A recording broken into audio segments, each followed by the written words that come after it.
Unstuck. I'm Dr. Carol. Thank you for joining me in this episode.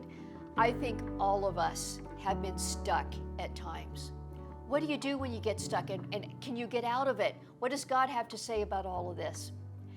The really hard things in life can keep us back, can hold us down, but you don't have to stay there. To help me talk about that today, I have a very fun guest. Kimberly Jones, better known as Real Talk Kim, has been there. She's been stuck, but she didn't stay there. And now she devotes her passion and her life to helping other people get out of where they have been stuck. She is a mother, a pastor, an entrepreneur, a mentor, a motivational speaker, an entertainer, and an author of several books. She is the senior pastor of Limitless Church, which has campuses in Fayetteville and Atlanta, Georgia. She has released a new book, You Gotta Get Up. Grab hold of your life after being knocked down, held back, and left out. This will be a bit of a different kind of conversation than you may be used to seeing if you follow our channel regularly. But you'll get some fuel for your soul in this and see some things to do to get unstuck. Here is Real Talk Kim. Well, Real Talk Kim, Pastor Kim, it's just great to have you here. This is going to be fun. Yes, I'm so honored to be with you. Thank you so much for having me. Well, your story and your recent book, You Got to Get Up, and just how you bring yourself to the world. It just shows so much about the gospel and about people who need hope coming out of hard things. I just like to start with giving you a moment to just point out some of the things in your story that kind of led to this book in particular. And I think a lot of people are going to relate to some of those very challenges. You know, I was raised in church. My daddy was a preacher, and all I ever knew was God and church and praise your way through. And I found in my adult years questioning a lot. You know, I didn't understand. I didn't understand how God could be so mean, because the religion I was raised in was so strict, and then I ran away, got married. The marriage stunk. And after 18 years of marriage, we ended up walking through a divorce, which was devastating to me. And I had to move back in with my mom and dad. And nobody in my family had ever been divorced. In fact, it was humiliating. And so that just kind of set me up to really finding Kim. And so I wrote 4 books: Beautifully Broken, Beautifully Whole, When Your Bad Meets His Good, and Shut Hell Up. And all of these books have been testaments of how I kept getting back up again. Even when I didn't want to get up, I got back up again. And then 3 or 4 years ago, when that pandemic hit, I found myself walking through another tragedy. My father passed away in the middle of a pandemic, and I was pastoring a church alone as a single woman. And I felt in that season like uncertain, but something kicked in. And it's like I've always had one of those get up and move, keep going. I hadn't really had an opportunity to quit because I had 2 kids depending on me. And I found myself getting hardened over years, you know, just hardened, just letting things that had happened to me get in me. And over the last 3 years, basically, I started realizing that getting up is our option. Now, a lot of us can get up, and my book is called You Gotta Get Up. A lot of us can get up, but how do we get up? What do we do with the mess that we're handed with? Okay. What do we do with the storms we create? Are we going to get bitter, or are we going to get better? How are we investigating our heart and taking inventory of our heart to make sure we're not repeating cycles, same relationships with different faces? And so I really realized in the last 4 years, 3 years, of how I grew rapidly, because I started realizing that every single thing that I'd gone through in my life was internal. It was things I just wasn't letting go of. I wasn't letting go of stuff. I was angry about stuff. I was bitter. I was walking around with infection, spiritual infection. And I really, for the last decade, have learned how to see God for Kim see God for God and not see God for what my parents taught me. And so that's what this whole book's about. This whole book is of stories about people in the Bible that got back up again. Yeah. How when you feel like you can't get up, if you just move your leg, even if it feels like a turtle stuck in peanut butter, God will come through and rapidly show out for you in such a beautiful way. But the key is learning how to get up and move forward. So yeah, I'm a mama, pastor of Limitless Church right here in Atlanta, Georgia, a mama to Lincoln and Morgan.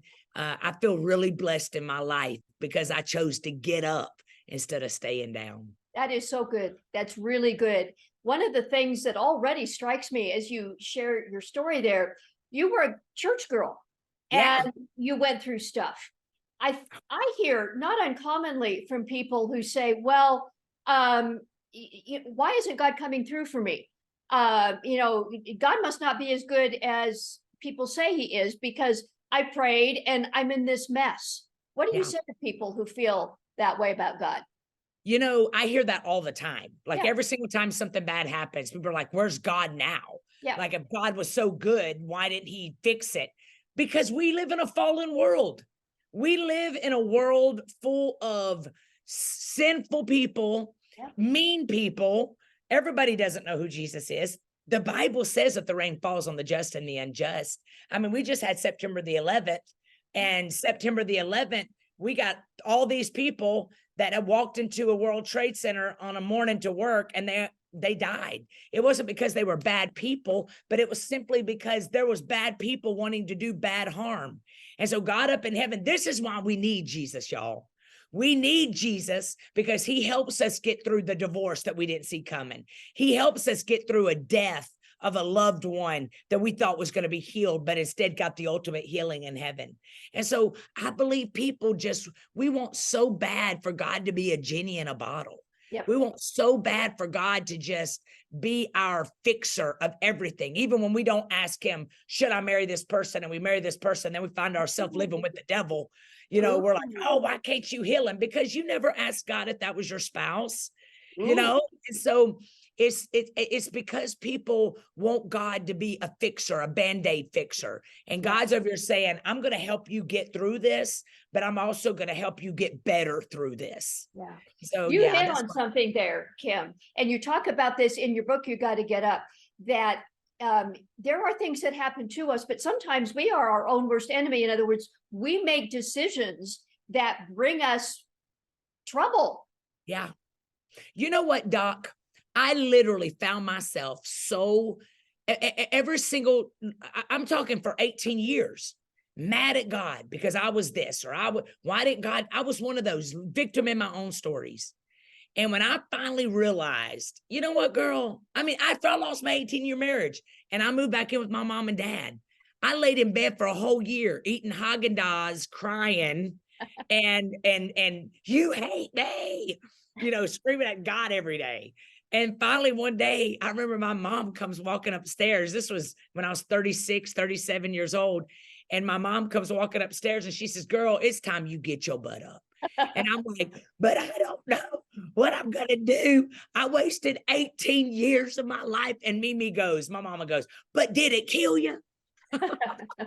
I said, no. She said, girl, get your butt up and let's take your life back. And that was kind of like a light flip, a switch went on in my head. And I realized, oh my gosh, nobody's coming to get me up in anything. But God knew before I was ever thought in my mother's womb. God knew, all of you watching right now, that very thing that you're struggling with, to know what to do with, to know where to go next. God knew. That depression you're struggling with, whatever your story is, God knew before you were ever even a thought in your mother's womb that you were going to be here. And guess what? He still calls you. He still chooses you. He says, as long as you ain't dead, I'm not done. And so I think when we realize that, yeah. You have some great lines, and you've alluded to some of those already. One of the great lines that you keep coming back to in your book is, your pain may not be your fault, but healing is your responsibility. Girl, Hold that listen. for a second. Yeah. Man, because how many of us, I remember being in my relationship and for 18 years, Dr. Carol, I'd be like, I don't need no man because I was so afraid that my marriage was going to end up like my mom and daddy had a great marriage. They lived together for they were married 52 years, but I hated the way my mother didn't have a voice. I hated the way my mother just would run and do whatever he wanted. It was like the devil was just fighting me to not find me. And so I bled. I would walk around ruining relationships. I don't need no man. Well, I woke up one day and didn't have one. Well, God, get him. God's like, no, I'm going to get you, little lady, because I need you to hit rock bottom and find out who the rock is at the bottom, which is me. I need you to literally, sometimes God will wreck your plans when he sees your plans are about to wreck you. And so, Dr. Carol, I literally got to a place where I realized, man, I'm ruining relationships. I'm mad at everybody. I'm pointing fingers and 3 more pointing back at me. And I'm literally bleeding on people that didn't cut me. That's And I another one. realized, That's another line I loved in your book, bleeding on people who didn't cut you. and the pain may not be our fault. The truth is, a lot of us get in relationships and we're wonderful spouses. And then all of a sudden he comes in and says, I don't love you anymore. I'm leaving with your best friend. And all of a sudden you're sitting here going, man, I'm devastated. Then you go jump in another relationship and this poor man has to pay for what he did or what your daddy did to you. And so we walk around bleeding on people that didn't cut us. And yeah, the pain may not be our fault, but the healing is our responsibility. And when we really get on our face and begin to tell God, God, I'm in the last quarter. Y'all, we're in the last part of this year.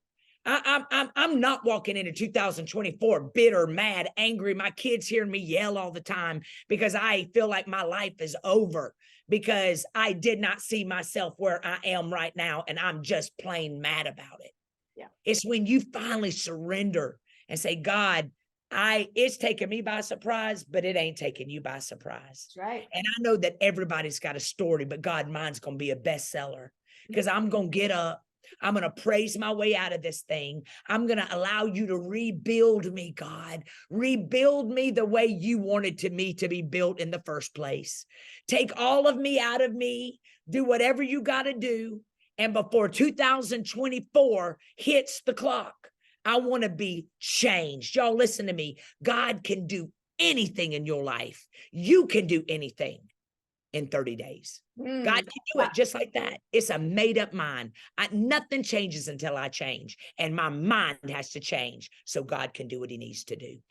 That's good. Nothing changes until I change. No. One of the things you write about is there was a long period of your life when you didn't want anybody to tell you what to do. Now, maybe that's my paraphrase of that, but you wanted to do things your own way. Yeah. And some of the results of that didn't turn out so well. You know, I don't know what it was about me, except I do believe that the devil doesn't fight you because you're weak. He fights you because you're strong. And when there are little portals, doors that we've opened, little foxes that spoil the vine, and we don't take care of situations in our lives, then the enemy will creep back in those doors. The enemy will literally send everything you want. He doesn't come in a pitchfork and a red cape. Yep. He comes in things that you crave and that you get impatient while waiting on God. You get too impatient and get ahead of God. And I believe with everything on the inside of me that that's what happened in my life. I believe that I kept getting ahead of God. I believe that I kept comparing myself to other people my age. I was in special ed my whole life and I was mad about that. And so I was trying to prove myself. Yeah. I was not wanting to become my mom. And so I ran the opposite direction and became the worst case scenario of my mom. And so, yeah, I believe that a lot of times, especially social media, social media make you hurry stuff up when you don't need to because people are showing you their highlight reels. And so, yeah, I believe I got ahead of God a lot of times because I didn't heal appropriately and I didn't know God for Kim God the way Kim needed to know him. I only knew God from religion and not relationship. Yeah. You've mentioned your mom a couple times, and you talk about her in the book. And one of the things I love is that you show a trajectory that even your mother has gone through, that she's not Yeah. where she was when you grew up. And it sounds No, like there's been a lot of goodness there. So yeah, what about that? man, girl, listen, me and my mom were at each other. And I believe this is going to give a lot of you women hope out there because there's something with mothers and daughters. Yep. I don't know what it is, but us daughters think we know more than our mothers, and our mother, especially if we're daddy's girls. It's almost like two women competing in the same house. And so me and my mother were never like really close. And when we started writing books together, we got close. So like the last 7 years, me and my mother become best friends. But it was because for so long, I never knew my mother had anything wrong. She made her life look like Miss Brady. It was almost like even when her and my father would walk through trouble in their marriage, and they did, terrible trouble, my mother would just blanket it. It was almost like it just wasn't talked about. And until the last 7 years when I began writing my books, and she's the one that helps me write my books, and we started putting stories together, and I was like, what? You are kidding me. Like, how come y'all didn't tell me about this stuff? Because I think I wouldn't have been so determined to go nay nay and not pray pray. I think it would have made me feel like it's okay, Kim, that you messed up, because we did too. And look at what the grace of God can do. And so, yeah, now we have a phenomenal relationship. She's my best friend in the whole wide world. And it's through the books that we've written that we were able to share stories. Yeah. My daddy got dementia 7 years ago. He passed away 2 years ago. And I had to come in and really help mama. And that's when we became so close. And now she's the biggest pleasure. Now I found out the reason that she was so tensed all my life was because she was living in a box, and not being able to be her authentic self. And so it's just been really beautiful to watch even Mimi walk into her new life. When my daddy died 2 years ago, she leaned over and looked at my daddy and said, baby, serving you for the last 52 years has been my greatest assignment. And literally the night he died, she began to live. Wow. And he was a great dad. He was a great husband. But it was like her whole assignment was him. And then all of a sudden now she's written a book, Sleeping with a Stranger. She's 76 years old. She just bought her new house down here by me in Atlanta. And so she's just proof, and I'm proof, that it's never too late for God to do everything he wants to do through you. So it's never too late for you to start right where you are. Yeah. And watch God do it. Yeah. The idea of getting up and making decisions and using your mistakes to learn, that is you illustrate that so well. When somebody does that and they get up and they take a step forward, how do you keep from falling back into some of that old stuff, the habits or mindsets or whatever that got you perhaps where you ended up that you didn't want to be? I know this sounds cliche, but pray. I began to really pray, Dr. Carol. Like I would literally say, I would lay in my bed at night, because I was the girl that would lay in my bed at night at my mom and daddy's house because I lost everything and I was bitter and mad. And I'd be like, kill him with the train. I would pray for my ex to get killed with a train. I was so bitter. And I literally remember the night I began to pray, Dr. Carol. I said, God, I want to forgive, but I don't know how. Yes. I'm so angry. I'm so angry that I'm here and at 37 years old. I'm so angry that everything I worked for, my $500,000 house, my cars, everything is gone. Yeah. Because sin will take you further than you want to go and cost you more than you want to pay. And I'm angry, God, that I'm sitting in this house living with my 2 sons with nothing, and people are talking about me. And I want to forgive me, but I don't know how. Yes. I want to forgive them, but I don't know how. Wow. I need to know what it is in me, God, that needs to be exposed so I can get myself out of this funk and stop going back. Mm. And girl, when I tell you, I prayed that every night. Like, it's like I literally put a do not disturb up on my heart. I mean, I cut off the radio. I would drive to Bloomingdale's where I worked in cosmetics at Estee Lauder. I would drive 1 hour going to work, no radio. And I just made myself learn how to pray. I would just sit in that car and pray, or I would turn on a preacher and let him preach me happy. I mean, I was determined I'm not staying this single woman for the rest of my life that is bitter and broken. My kids will call me blessed. My kids will not just remember me partying and the lullabies of me and their father screaming for the rest of their life. I'm taking back my life, and I'm going to show God how good I can be. That's what I used to pray. Everything was works for me. And I remember that night laying in that bed, and I said, God, you got to take this pain away from me. And I heard God, that still small voice in my spirit said, I can't take it away. You got to get up and walk away. You got to change, Kim. Yeah. You got to find me. You got to go on a pursuit for me, and I will lead you out of this, and I will literally show you the time you have left in your life. I will give you everything that I ever promised you. And at 41 years old, I preached my first sermon. I mean, girl, when I tell you, I wrote my first book at 42, special ed, still don't know where commas go. And I've written 5 books.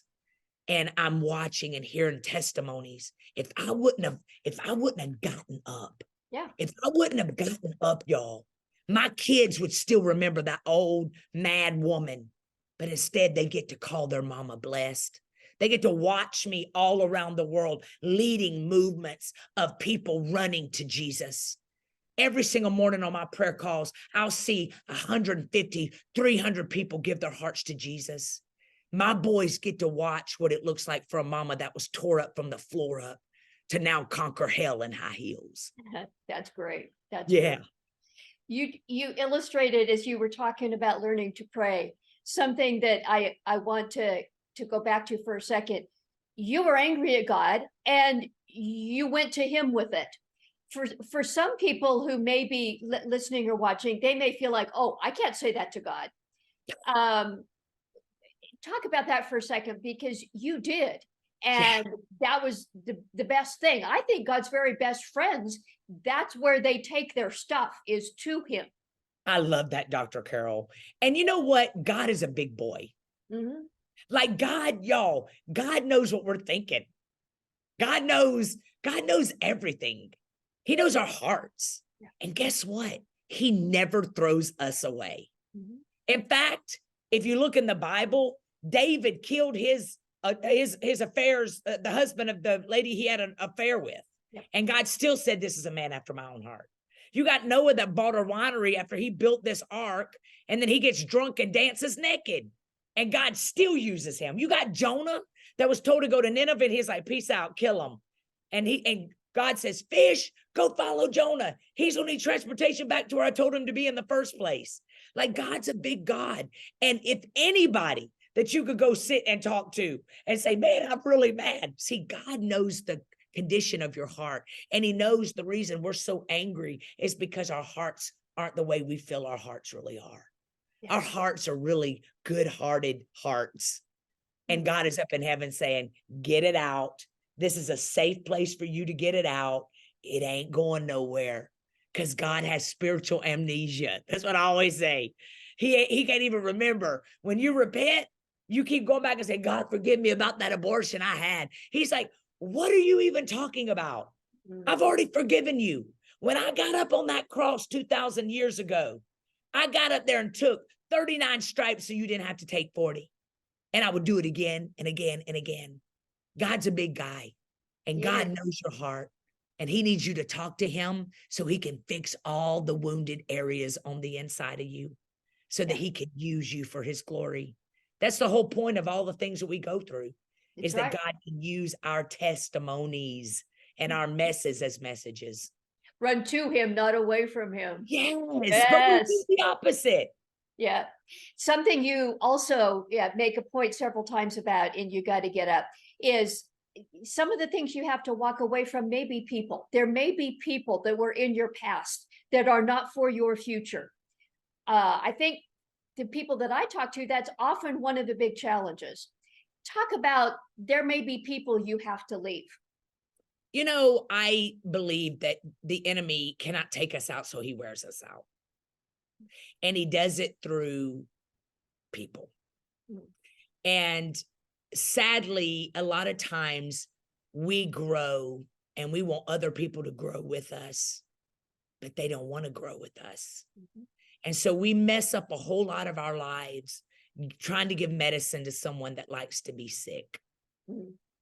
And so I think even with families, mamas and daddies, they're your blood. That woman pushed you out, but I think that when you get to a place where you stop needing validation from others to be who God created you to be, you can literally be in a room with a whole bunch of relatives that get on your nerves and they not move you. Yeah. Because you're free. Yeah. And so I believe that. I believe that we can get to a place where we are okay releasing certain people. Like I had to release people, and I've watched God, Dr. Carol, to this day, when God has taken me to another level. Separation equals elevation. Because a lot of times God hears conversations you never hear. And God's like, nope, their character can't keep up with the purpose I'm taking you to. Yeah. It doesn't mean they're bad people. It just means the time in their life with you is through. It's almost like I look at people like rocket boosters. There's people that God puts in your life. They're rocket boosters. They help you to get to new levels, different levels. But then at a certain altitude, they fall off. That's good. That's good. And so if that rocket booster would stay on that rocket too long, it would pull down the rocket, and the rocket couldn't go to the altitude that it needed to go. Yeah. And so that's how people are too. And I think, how do I know, Kim, when it's time to cut ties? It becomes very chaotic and very confusing. And God is not a God of chaos and confusion. Yep. And so instead of trying to give CPR to dead situations, you let go and let God. No hard feelings. I ain't mad at you. We're just going in opposite directions. That's all. Yeah. In your own heart, you have talked about some of the ways that your heart has changed. And maybe just a moment of self-reflection, and then we'll have you speak to the people who may feel stuck.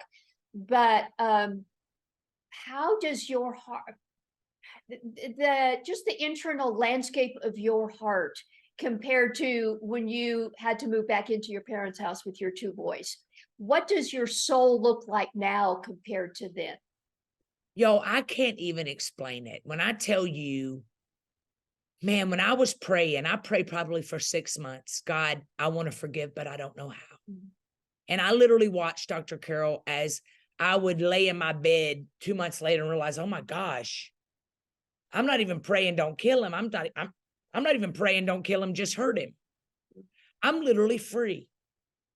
Because God is not a man that he should lie. Mm-hmm.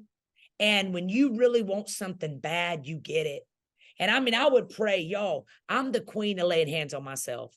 I will lay hands on myself in a heartbeat. I prayed for a year being a pastor. Pastoring is hard. Yes. And I've prayed, God, don't let me take anything personal. I know it ain't personal, it's spiritual. And so I'm just very aware of my heart. And when I tell you there ain't one single person on this planet I don't love. I love everybody. I could sit and eat with my Judas, pay for their food, and be like, I could. I feel like that I have gone after God so hard. Does my feelings get hurt? Of course. Sure. There's things that still break my heart, but I don't stay down. Mm-hmm. I get right back up again as quickly as I can.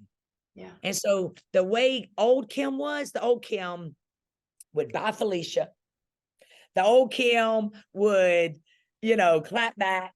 Yeah. This Kim, I feel like that I'm Jesus with skin on. Mm. I feel like I'm representing Jesus, and I take that really, really personal. Yeah. And I want to hear him say, well done, my good and faithful servant. I feel like I live the best life. Mm. I'm 51 years old, lost everything, and had to start all over again. And I look today and think, I can't even believe after all I've done Yeah. that God still qualified me to love his favorite kids back to life. Mm. I can't believe that God lets me make heaven more crowded. What would you say to somebody who is stuck? I know that's your passion, but just maybe 90 seconds to somebody who feels like they are stuck. Listen to me. You ain't stuck because you're not a tree. You're stuck because you stopped moving. You're stuck because something took your breath away. You're stuck because where you thought you would be right now, you're not there. But I want to tell you something. As long as you have a pulse, God still has a plan. And he says, greater is he that is in me than he that is in the world. God will never leave you. Amos 9:13 says, it won't be long now. God's decree said things are about to happen so fast. Your head is about to spin. Blessing upon blessing, you won't be able to keep up. All God needs you to do today is get up one more time. Get up one more time. Pull your big old thick thigh if you got to do it. If you feel like a turtle stuck in peanut butter, do it. God said, I'm a lamp. He's a lamp unto our feet and a light unto our path. He did not say strobe light.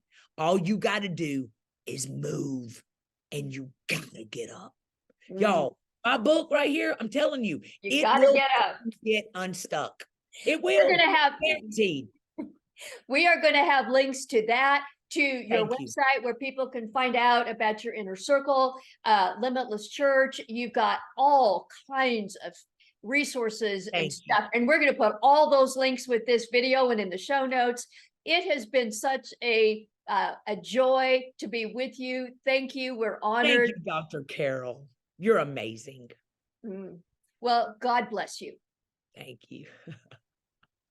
Wow, didn't that add fuel to your soul? You don't have to stay where you are. What I think I liked best was how Kim talked about God has to be involved. It's not that you're just sitting around trying to do it on your own, but neither are you sitting back waiting for God to do it without your involvement. That's cooperating with God. And to me, that sounds an awful lot like the Apostle Paul, who said, work out your salvation with fear and trembling, for it is God who works in you to will and to do according to his good pleasure. God works and we work. Both that cooperation and even scientific research proves that people who approach their problems cooperating with God, they come out with better results. We even have science to back that up. Well, in the links under this video, you'll see the link to Kim's website, realtalkkim.com, and also to her book, You Gotta Get Up, Grab Hold of Your Life After Being Knocked Down, Held Back, and Left Out. Kim is very active on social media. We'll have some social media links if you want to see her on social. And then we have a link to a special free downloadable resource from us at Dr. Carol Ministries, 7 Keys to Living Fully Alive. These are small keys, but they absolutely will make a difference in your life. So grab that free download. Again, absolutely free. And this is short. It's just like 7 keys, just a couple pages. You can read through it really quickly. And then which key are you going to implement in your life? So get that free download. I would also love you to subscribe to our channel.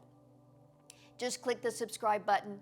I love to hear from you with comments under this video, or come over to our website, drcarolministries.com. The contact page there gets me a confidential message. Thank you so much for being with me in this episode. And until next time, may God bless you.